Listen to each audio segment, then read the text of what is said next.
This is Brett Waltemath of Star Watch Media here at Cafe Entourage in Hollywood, California for the pre-release party of the documentary Fools on the Hill. Please discuss just a little bit of the inspiration behind the project and how does it feel to be receiving all the support that you've had this evening? Well, Gerald is a great guy. He's one of our business partners, and when he told me about this, I was completely on board, and Gato works with the guys, so we knew it was a good situation. And for you, Gato? I mean, like I've told others, I think my proximity to the project it was kind of a no-brainer. More than 2 years ago, Gerald and I were having coffee breaks, kind of talking about the problems that we address in the documentary. And Gerald LeBaron, man, when he gets his hooks into something, he just doesn't let go. So he already passed the event horizon, and I knew I was going down that road too. When Gerald first mentioned the idea for the documentary, what was your first impression about it for both of you? To be honest with you, I didn't know all that much about it. So after hearing more about it, I was just very interested. And as speaking for maybe the majority of our country, I think it's we have to do something about it. We can't just sit back and let things take its course because we're to blame otherwise. We have to do something. We have to step up. And I'm just glad to be part of it. Because it is so important. And I'm gonna push as much as I can as a producer to get the word out. So yeah. For you, Gato? I mean, it's like what he said, but I think his lack of knowledge about the subject matter kind of highlights the necessity for a movie like this, because it's a major issue, and politicians at the top are making decisions that affect absolutely every single citizen in the country, and not every citizen is aware of the problems that are there. So a movie like this, it started 2 years ago, but right now it's a timely matter. We've got Occupy Wall Street is going on, and really they're upset about a lot of the same issues. And some of the issues that you might not think are related, they're actually a cause of our effect. We're pointing out that there's a major problem with accountability in reading bills and what bills are getting passed, and so it sort of trickles down from there. As far as the subject matter, are you both surprised at the amount of people that aren't aware of the fact that statewide politicians, on the federal level as well, that they're not required to read these bills before voting on them?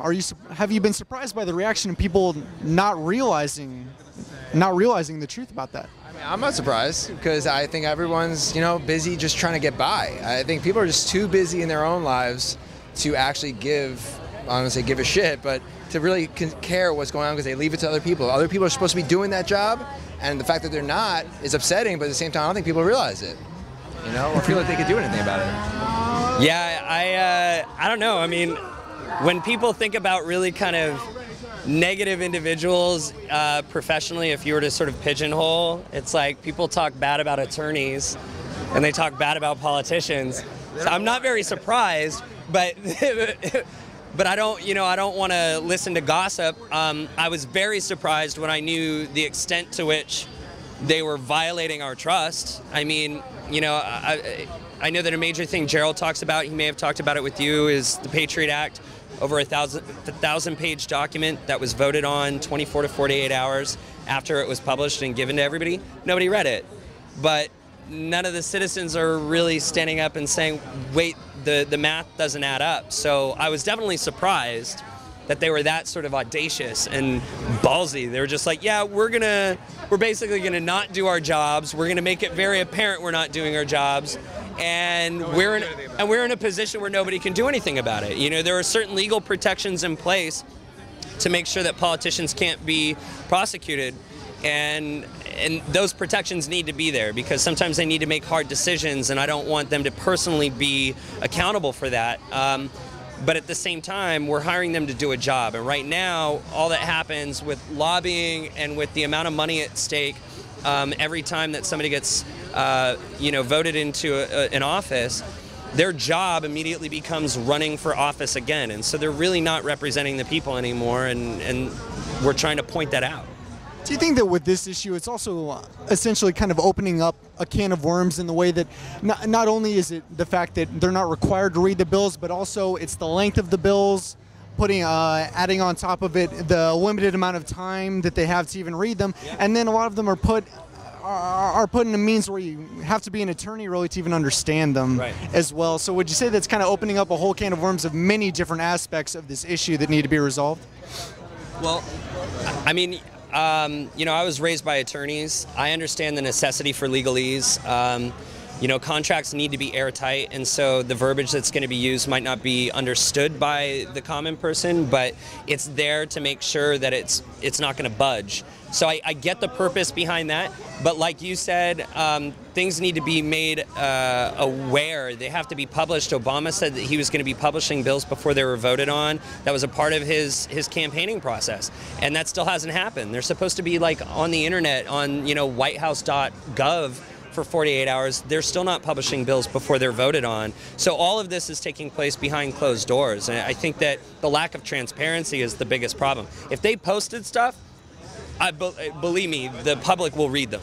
You know, somebody's going to read them, attorneys are going to read them, but the general citizen, they're going to get involved, and they're still not publishing them, and there's a real clear reason why. I mean, they're hiding a lot of, you know, stuff in there, earmarking, and, you know, I've spoken about this before, but lobbyists right now representing bigger companies, they're oftentimes the ones that are actually drafting the bills now, which doesn't make much sense in terms of fairness, but it's happening and people are signing them.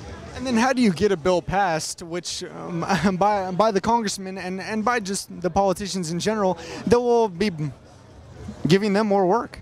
Yeah. Yeah. How do you get something like that passed when it's going to create more work for them? Well, you know, I know some people in the documentary pointed out that simply making it available to the public would kind of, it may do its job because it turns the average citizen into almost a moderator, where if they're going to read them, they're going to be more likely to hold their elected officials accountable. Yeah, it puts pressure on them. Right now they have absolutely zero pressure. The only pressure they're getting are from the people cutting checks. That's the wrong direction. It's more powerful to have 1 million people on your back than it is to have one person with $1 million. I mean, of course, they're bringing a lot more money than $1 million, but I mean, you understand the point. For both of you, what would you like the audience to take away from the documentary? Basically, just to get the knowledge to know that, you know, this is not okay. I mean, if it keeps going down this road, we're going to be, I mean, we're already in a bad place, but it's going to be a much worse place. And it's just, that's not what our country is founded on. So it's just, you know, we have to get the knowledge and understanding of what is going on and stand up for ourselves, because one person can make a difference, because it's not just one person, it's just getting, like what Gerald's doing, getting people behind him. You know, this is what it's all about, and that's what I'm excited about, because as a producer, you know, films are great and all, but, you know, it's all about moving people and getting people to do things and making the country a better place, you know, making the world a better place. And for you? I mean, I agree. I concur. You concur? Yeah, I don't really have anything to add to that. Upcoming projects for you both? I'm sorry? Upcoming projects. We're actually in production right now. I'm actually exhausted. I haven't even slept yet, but we're working on a feature right now. We did a party last month, September, for Richard Gabai Insight. You remember that? Yes, we were there. Yeah, so we're doing his next feature. So I'm working on set right now. It's starring Lacey Chabert and Ethan Embry. So we're doing that right now. Yeah. Great. Oh yeah, a great cast, and I believe also one of the stars from Inside is also in it. Angelina Rose Troy, I believe, is in it as well. Angelina Rose Troy and Sean Patrick Flannery were in Inside. Yeah. Fantastic. And what's the premise behind the film? It's a psychological thriller. I can't give too much information, but it's got a great twist at the end. Yeah. Well, congratulations on all your success, gentlemen. Happy holidays to you both, and enjoy the evening. Oh, wait. Thank you so much. One thing. Hi, Mom. Okay, we're good. Thank you, gentlemen.